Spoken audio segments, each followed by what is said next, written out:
So இதுதான் Jolarpettai railway station. So இந்த railway ஸ்டேஷனில் பிளாட்ஃபார்ம் 3ல் கொஞ்சம் தூரம் முன்னாடி நடந்து வந்தீங்கன்னா ஏசி ரிட்டையரிங் ரூம்னு ஒரு பில்டிங் இருக்கும். மொத்தமே கீழே வந்து 2 நான் ஏசி ரூமு, மேலே வந்து 2 ஏசி ரூம் இருக்கும். அதுக்கான என்ட்ரன்ஸ் பாதை இதுதான். ஸோ கீழே வந்து ஒரு சின்ன கேட்டு மாதிரி இருக்கும். அந்த கேட்லேருந்து அப்படியே மேலே ஏறி இந்த வழியாக நீங்கள் வருவீங்க. வந்தோன்னா இதை மாதிரி ஒரு ரூமு, லாஸ்ட்டில் இன்னொரு ரூம், மொத்தம் 2 ஏசி ரூம் தான் இருக்குது.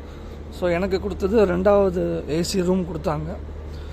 ஸோ இந்த ரூம்குள்ளே நம்ம என்ட்ரி ஆனோம்னா ஒரு கபோர்ட் இருக்குது, ஒரு 2 சிங்கிள் சீட்டர் சோஃபா வித் ஒரு திவான் சேர் மாதிரி கொடுத்துருக்காங்க.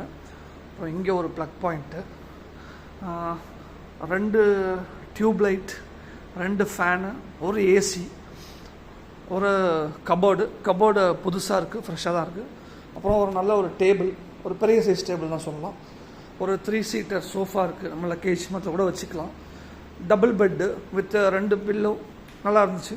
அப்புறம் ஒரு வார்ட்ரோப் மாதிரி ஒரு கண்ணாடி ஒன்று கொடுத்துருக்காங்க, ஏதோ டீசெண்டாக தான் இருக்குது. அது போக ரெஸ்ட் ரூம் பரவாயில்ல, ஓரளவு நீட் அண்ட் க்ளீனாக தான் மெயின்டைன் பண்ணியிருந்தாங்க. Western toilet, but health set எதுவும் இருக்காது, நமக்கு ஹேண்ட் ஷவர் கிடையாது. ஸோ அதை மட்டும் கொஞ்சம் பார்த்துக்கணும்.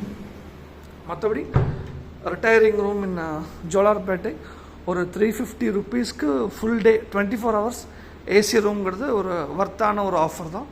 தாராளமாக யூஸ் பண்ணிக்கலாம். தேங்க்யூ.